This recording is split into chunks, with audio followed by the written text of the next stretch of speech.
J'aimerais qu'on lise ensemble les textes qui vont émailler notre échange de ce matin. Et je veux commencer par Genèse 22 au verset 14. Abraham donna à ce lieu le nom de Jéhovah-Jireh. C'est pourquoi l'on dit aujourd'hui, à la montagne de l'Éternel, il sera pourvu. Mon deuxième texte, c'est 2 Corinthiens chapitre 3 au verset 18. Nous tous, qui le visage découvert, contemplant comme dans un miroir la gloire du Seigneur, nous sommes transformés en la même image, de gloire en gloire, comme par le Seigneur l'Esprit. Et mon dernier texte, c'est Philippiens 4 au verset 19. Et normalement, si vous êtes provider, vous n'avez pas besoin qu'on affiche le texte. On peut le dire ensemble, Philippiens 4 au verset 19. La Bible dit...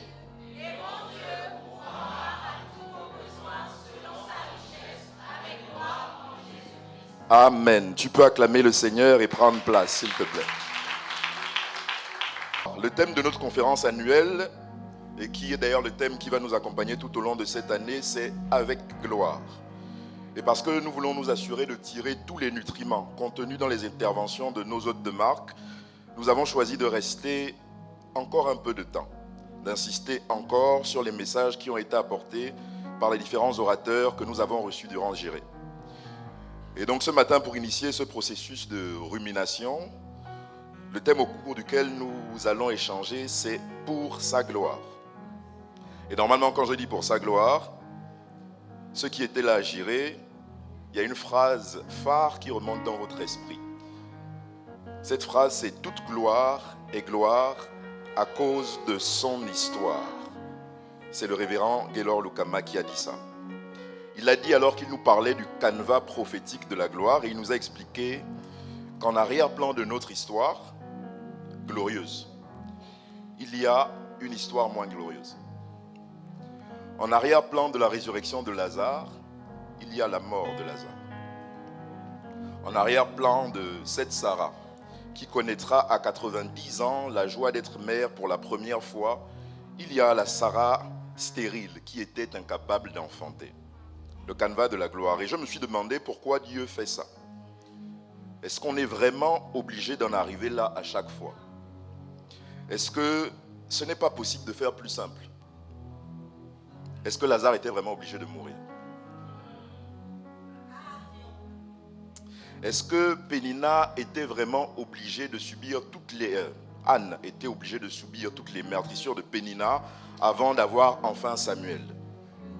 Est-ce que Sarah était obligée de subir le mépris de sa servante avant de devenir féconde d'Isaac? Et si vous vous demandez pourquoi Dieu fait ça, je souhaite vous dire ce matin qu'il fait ça pour sa gloire. Il procède comme ça parce que son but, c'est de faire éclater sa gloire.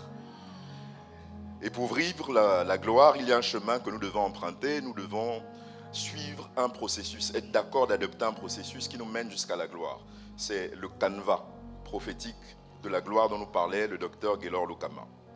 Et donc en premier ce matin, je vais vous parler du processus pour vivre la gloire.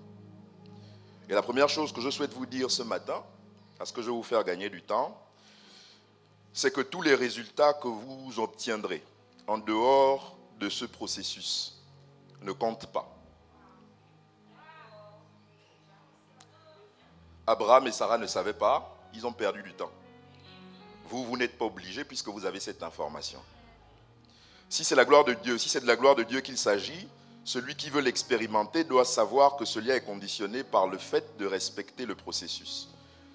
L'évêque Gély, dimanche dernier d'ailleurs, nous a dit au sujet du plan que Jacob et sa mère Rebecca ont fomenté pour soutirer la bénédiction qui normalement revenait à Ésaü. Il nous a dit qu'ils ont fait tout ça pour rien, parce qu'au final, la bénédiction pour laquelle ils se sont battus là, la bénédiction pour laquelle ils ont menti, ce n'était pas la bénédiction que Isaac était censé transférer à son fils Jacob, ce n'était pas la bénédiction d'Abraham, donc ça ne servait à rien. Donc ne pas respecter le processus te fera perdre du temps et gaspiller inutilement tes ressources. Il y a un processus à respecter pour celui qui veut expérimenter la gloire. Ce processus veut que le fils d'Abraham soit celui qu'il aura avec sa femme Sarah, pas une autre. Les résultats obtenus en dehors du processus ne comptent pas. Le mariage obtenu en dehors du processus ne compte pas. Les enfants obtenus en dehors du processus ne comptent pas. La promotion obtenue en dehors du processus ne compte pas. Toutes ces choses ressemblent à la bénédiction, mais elles ne sont pas la bénédiction. Toutes ces choses, si on n'est pas averti, on peut penser que quelqu'un qui a beaucoup d'argent parce qu'il vit la gloire de Dieu. On peut penser que quelqu'un qui se marie parce que Dieu l'a visité.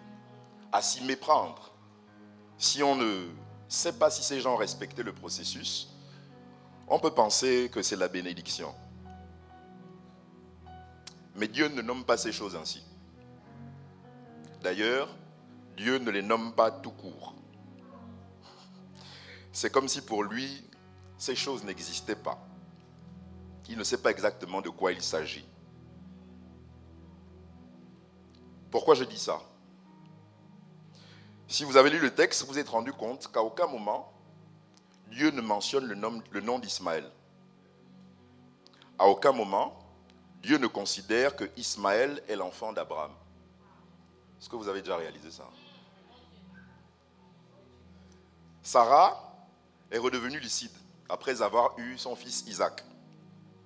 Et elle réalise bien l'erreur qu'elle a commise parce que, ayant encouragé son mari à avoir une aventure extra-conjugale avec son esclave, et puisqu'il y a un enfant qui est issu de cette union, Sarah réalise que même si Isaac est l'enfant de la promesse, Isaac ne peut pas hériter.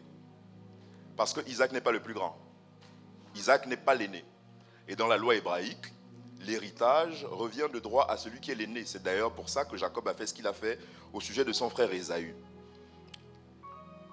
Donc Sarah redevient lucide et elle crée un motif à Ismaël pour le chasser. Vous avez lu vos Bibles.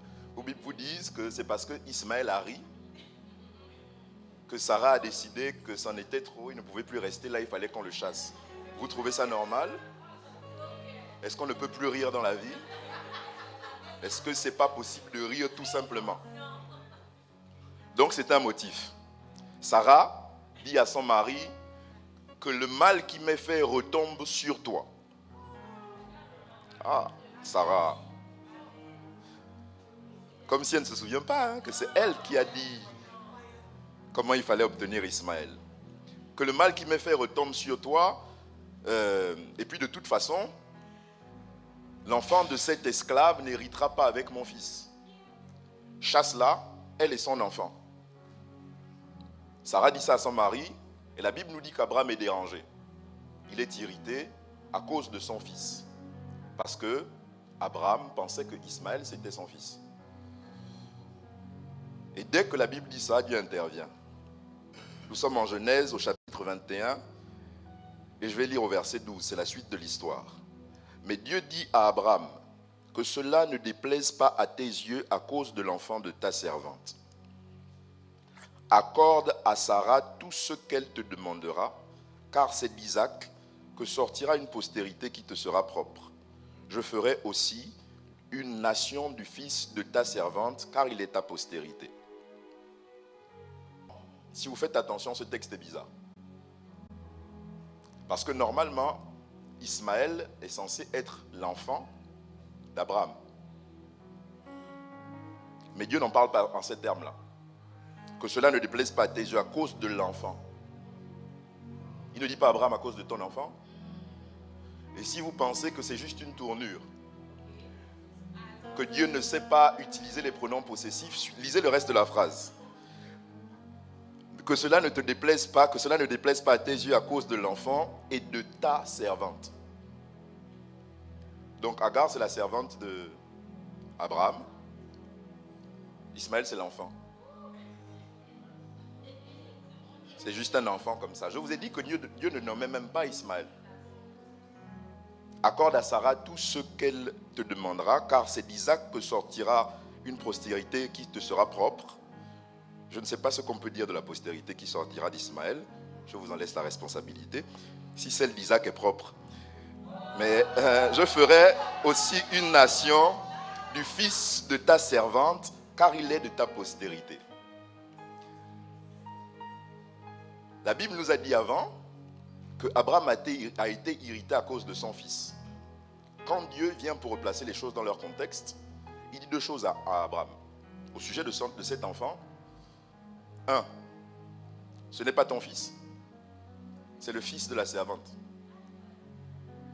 Deux, ce n'est même pas ton enfant, c'est l'enfant.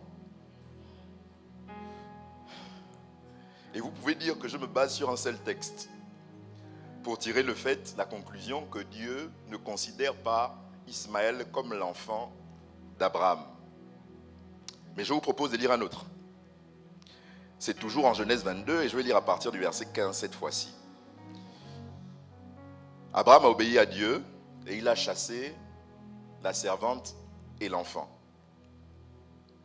La Bible dit au verset 15, quand l'eau de l'outre fut épuisée, elle laissa l'enfant sous un des arbrisseaux et elle alla s'asseoir vis-à-vis à une portée d'arc, car elle disait que je ne vois pas mourir mon enfant. Elle s'assit donc vis-à-vis de lui et leva la voix et pleura. Verset 17, Dieu entendit la voix de l'enfant et l'ange de Dieu appela du ciel Agar et lui dit, qu'as-tu Agar, ne crains point, car Dieu a entendu la voix de l'enfant dans le lieu où il est. Encore une fois, Dieu ne dit pas, Dieu a entendu la voix d'Ismaël. Dieu ne dit pas, Dieu a entendu la voix de l'enfant d'Abraham. L'enfant. Un quelconque. Donc Dieu ne considère à aucun moment que les résultats que vous pouvez engranger en dehors de son processus sont vraiment des résultats. Je vous le disais, le mariage que vous avez sans respecter le processus, Dieu ne considère pas que c'est un mariage. Les enfants que vous avez sans considérer le processus, Dieu ne considère pas que ce sont vos enfants, ce sont des enfants. C'est fréquent dans l'église que les gens essaient d'aider Dieu à matérialiser les promesses qu'il a pourtant déclarées sans que personne ne lui demande. Cette aide, tout comme la proposition indécente de Sarah, ne prouve en fait qu'une chose. C'est que nous ne croyons pas que Dieu est capable de faire ce qu'il l'a dit, comme il l'a dit. Nous n'y croyons pas. Et c'est pour ça que nous cherchons par nous-mêmes des voies et moyens pour accomplir les promesses de Dieu. C'est de plus en plus rare aujourd'hui dans l'Église de rencontrer des chrétiens qui décident d'attendre le temps de Dieu.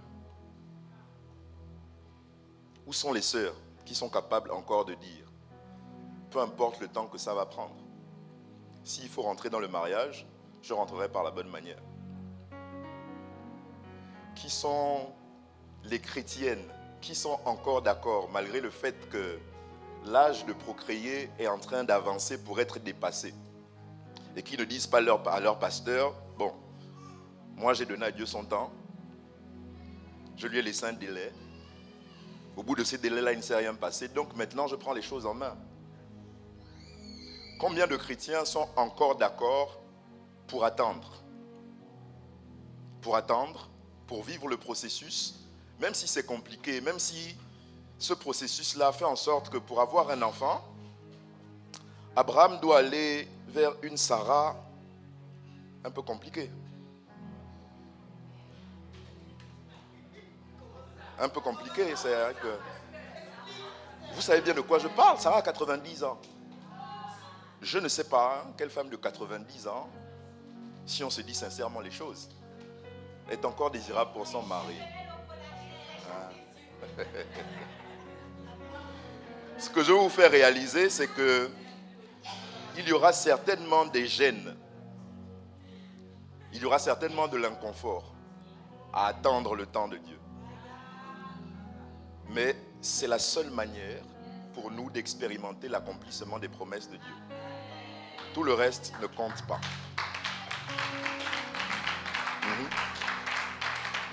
Ouais. Nous, on menace Dieu. On lui dit, écoute, si tu dures trop, je vais prendre les choses en main moi-même.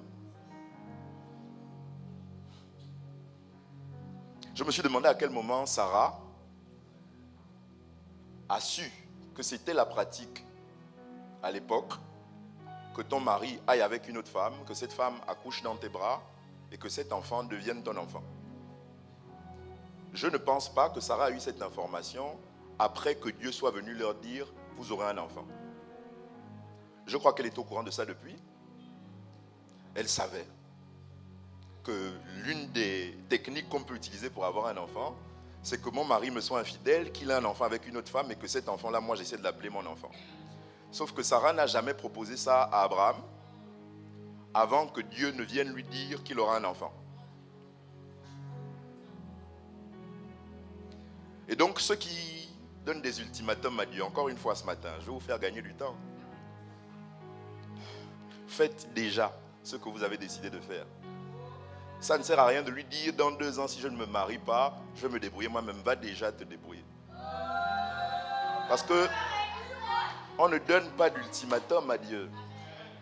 Ça ne marche pas. Parce qu'à la fin, la seule chose que tu auras perdu, c'est du temps.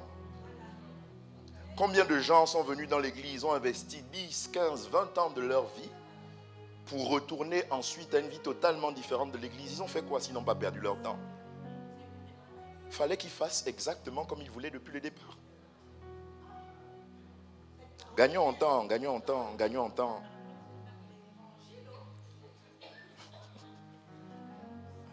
C'est vraiment pour vous faire gagner du temps parce que je sais que Dieu ne va pas céder à votre chantage. Quand j'étais beaucoup plus jeune, moi aussi j'imaginais les choses un peu comme ça. Je me rappelle, l'année où je passais mon examen, j'estimais que j'avais fait preuve d'assez de sanctification, fait preuve d'assez de conversion, que j'avais déjà assez montré à Dieu que je suis pour lui. Et que donc si le bac là, je n'avais pas ça, il va me rembourser le temps que j'ai passé dans sa maison avant. Je vais être le pire des païens. Je m'imaginais, je n'allais pas en boîte de nuit à l'époque, je n'y vais toujours pas aujourd'hui. Mais j'imaginais, à l'annonce de l'échec de mon bac, que le soir même, je serai en boîte de nuit. Et puis que je vais me faire filmer pour que les gens voient bien que le Glenn là, lui maintenant aussi va en boîte de nuit. Parce que j'estimais que je pouvais menacer Dieu. Heureusement, Dieu n'est pas dur comme moi. Il ne m'a pas fait échouer mon bac pour vérifier. J'ai eu le bac et j'ai continué avec Dieu. Mais je sais que ça ne sert à rien de donner des ultimatums à Dieu. Je sais que ça ne sert à rien de dire si ceci, si cela, et puis tu vas faire quoi? C'est Dieu. Il y a un proverbe qui dit que c'est par respect pour toi que l'éléphant vient manger dans ta plantation la nuit. Parce que s'il vient le matin, tu vas lui faire quoi? C'est parce qu'il te respecte. Mais l'histoire de la gloire de Dieu dans la vie d'Abraham ne s'arrête pas avec la naissance d'Isaac. Après avoir donné à Abraham l'héritier qu'il attendait, Dieu est revenu voir Abraham. C'est en Genèse 2 au verset 1. Je lis pour vous. C'est le premier texte qu'on a lu, il me semble. Après ces choses, Dieu mit Abraham à l'épreuve et lui dit, Abraham. Et il répondit, me voici. Dieu dit, prends ton fils, ton unique, celui que tu aimes, Isaac. Va-t'en au pays de Morija et là offre-le en holocauste sur l'une des montagnes que je te dirai. Il y a beaucoup de choses à dire à propos de ce texte. La première chose que je vais vous faire remarquer, c'est que quand pour parler d'Ismaël, Dieu dit l'enfant, pour Isaac, il dit le fils. Et ce n'est pas exactement la même chose. Vous savez que tant que l'héritier demeure un enfant, il ne diffère à rien d'un esclave. Donc Ismaël, c'était l'enfant, Isaac, c'est le fils. Dieu ajoute ton unique. Si vous aviez encore des doutes du fait que lui ne considérait pas Ismaël comme l'enfant d'Abraham. Prends ton fils, ton unique. Ensuite, il ajoute celui que tu aimes. Et comme si ce n'était pas assez clair, il dit Isaac. Isaac. Dieu ne cite jamais le prénom d'Ismaël, mais à chaque fois qu'il en a l'occasion, il cite le prénom d'Isaac. Ce texte me permet d'ouvrir une parenthèse pour parler à ceux qui se disent fils. Pour vous dire que celui qu'on appelle fils, on ne l'appelle pas fils simplement parce qu'il est issu d'eux. Sinon, on aurait appelé Ismaël le fils d'Abraham aussi. Mais Ismaël n'est jamais considéré comme le fils d'Abraham. Celui qui est considéré comme le fils, c'est Isaac. Et pourquoi Isaac est considéré comme le fils? C'est parce que le fils, c'est celui qu'on peut sacrifier.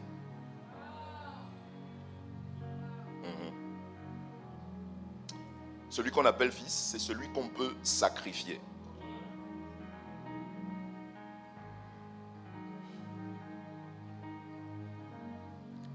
Mais je me suis posé une question. Dans l'histoire du sacrifice d'Isaac, qui va se faire sacrifier par Abraham, est-ce que c'est vraiment du fait d'Abraham si finalement la tentative de sacrifice l'a réussi? Je vous ai parlé de Sarah tout à l'heure et vous n'avez pas aimé le fait que je dise qu'elle n'était plus toute fraîche. Mais vous savez qu'ayant eu Isaac à 99 ans, Abraham ne pouvait plus être très frais quand cet Isaac est devenu adolescent. Et donc, quand il monte sur la montagne, Isaac commence à voir un peu ce qui se trame. C'est bizarre. Il commence à dire à son père, je vois tous les éléments du sacrifice, mais le sacrifice est où? Abraham veut l'embrouiller. Il lui dit, Dieu se pourvoira lui-même au sacrifice. Mais je pense que Isaac sait exactement ce qui se passe. Je pense que pour qu'on en arrive à une situation où Isaac est attaché sur un autel et Abraham est en train de lever la main pour le tuer, c'est parce que Isaac s'est laissé faire. Parce que si Isaac ne s'était pas laissé faire, comme ça par inadvertance, le couteau qu'Abraham voulait utiliser aurait pu, par accident, se retrouver dans la jugulaire de son père. Si Isaac ne voulait pas, il n'avait pas besoin de grand-chose, juste pousser le vieux. Il allait arriver en bas beaucoup plus vite qu'il n'est monté. Mais ce que je vais vous faire réaliser, c'est que les conditions du sacrifice ne sont pas remplies uniquement parce que Abraham décide de sacrifier son fils. Elles sont aussi remplies parce que le fils est d'accord pour que son père le sacrifie. Yeah. Et d'ailleurs, ça me rappelle une histoire avec celui qui a été appelé pour la première fois le fils unique de Dieu. Il y a un lien particulier avec lui aussi. La Bible nous dit qu'il n'a pas regardé comme une proie à arracher le fait d'être l'égal de Dieu, mais qu'il s'est dépouillé lui-même en se rendant obéissant jusqu'à la mort. Ce que ce texte dit, c'est que si Jésus ne voulait pas, il n'était pas obligé de se faire sacrifier par Dieu. Donc celui qu'on appelle fils, c'est celui qu'on peut sacrifier, mais encore plus. Pour être fils, il faut que vous acceptiez de vous faire sacrifier. Isaac a accepté de se faire sacrifier. Il a donné l'accord à Abraham de faire ce qu'il voulait faire. Jésus a accepté de se faire sacrifier et c'est pour ça qu'ils sont, eux, des fils et pas juste des enfants.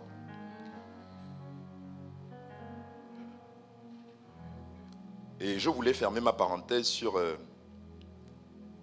l'épisode des fils, pour ceux qui se disent fils et filles, en vous posant cette question pour finir. Si tu es fils, de qui es-tu le sacrifice? Si tu es fils, de qui es-tu le sacrifice?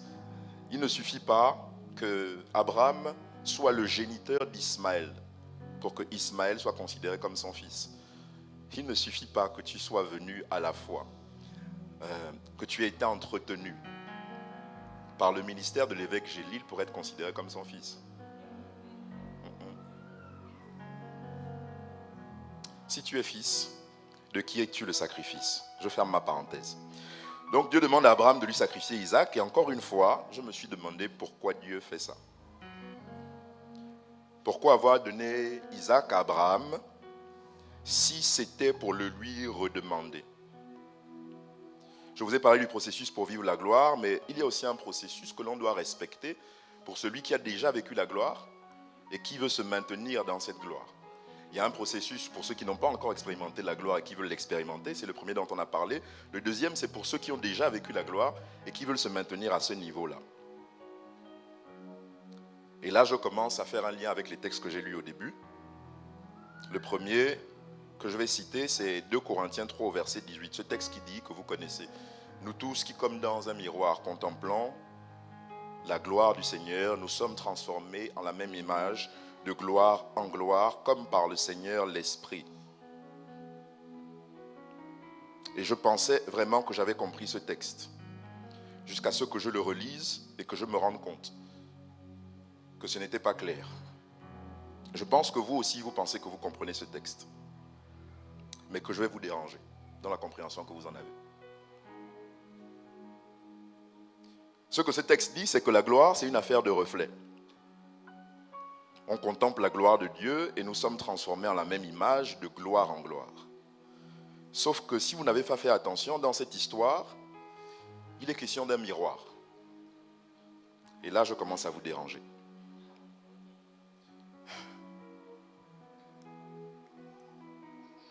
Un miroir ne projettera jamais rien d'autre que ce qui a été placé devant lui. Donc j'ai une question. La gloire du Seigneur que nous contemplons dans un miroir, cette gloire, de qui est-elle le reflet? Je redemande. Le texte dit que nous tous qui contemplons, comme dans un miroir, la gloire du Seigneur, nous sommes transformés en la même image, de gloire en gloire, comme par le Seigneur l'Esprit. Si le miroir ne reflète que ce qu'on met devant lui, de qui la gloire est reflétée dans le miroir? Vous avez une idée de ça? On dirait que la réponse n'est pas évidente. Mais je fais que ça exprès, c'est pour vous déranger, j'aime bien. Et puisque la réponse n'est pas évidente, je veux vous poser une autre question. Nous sommes en automne en ce moment, et donc nous sommes habitués à la pluie. Il pleut souvent. Mais est-ce que vous savez comment ça s'est passé au moment de la première pluie? Aujourd'hui, ce qu'on nous apprend à l'école, c'est que la pluie, ce sont les nuages qui, condensés, tombent sur la terre. Mais comment ça s'est passé à la première pluie? Vous savez ça? Comment ça s'est passé? Non? Personne ne sait.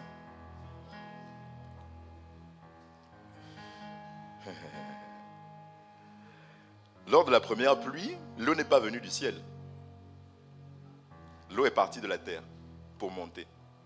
La Bible dit que Dieu n'avait pas encore fait pleuvoir et donc il y a une vapeur qui s'est élevée du sol et qui est partie dans le ciel. Là-bas, ça a formé les nuages. Ces nuages se reversent ensuite sur la terre. Et donc, depuis quelques millénaires, le ciel et la terre jouent à ping-pong. C'est tu me donnes, je te renvoie, tu me donnes, je te renvoie. Mais dans l'histoire en question, ce n'est pas le ciel qui a commencé, c'est la terre.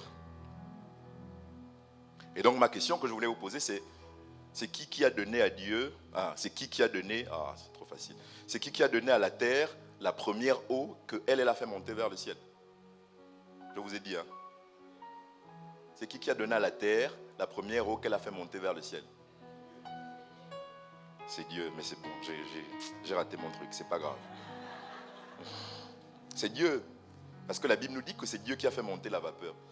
Donc Dieu voulait qu'il y ait la pluie, mais pour qu'il y ait la pluie, avant que le ciel ne donne de l'eau à la terre a dû donner de l'eau au ciel. Je sais que ce n'est pas encore clair, mais normalement ça va arriver. Un peu. Une autre histoire que vous connaissez, c'est dans le livre d'Apocalypse. C'est l'apôtre Jean qui nous parle, le grand frère Jean. Au Gabon, on aurait pu dire « Ya Jean ».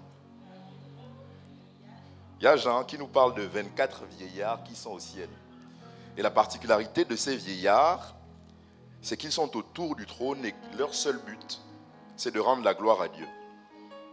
Comment ils font? La Bible dit qu'ils jettent leur couronne devant Dieu. La couronne, c'est le symbole de leur gloire. Ils font ce qu'ils font dans l'éternité. Ça veut dire que c'est éternellement qu'ils jettent leur couronne de gloire devant le roi de gloire. Et l'autre question que je veux vous poser, c'est qui leur a donné cette couronne qu'ils jettent devant Dieu?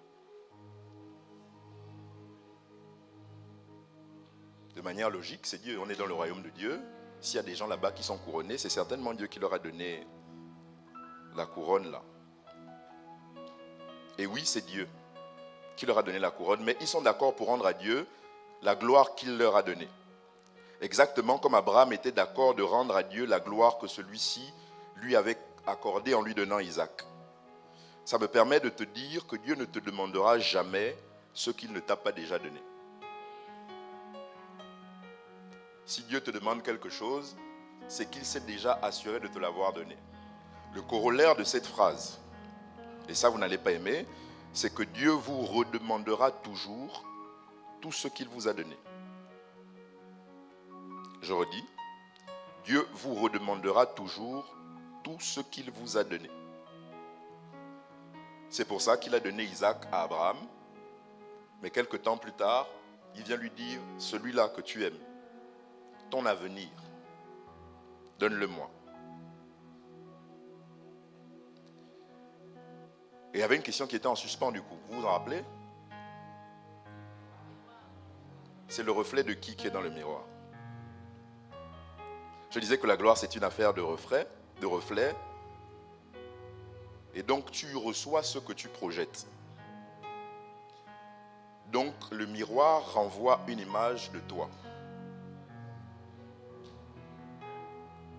Là, tu n'es pas d'accord. Normalement, ça dérange ta théologie.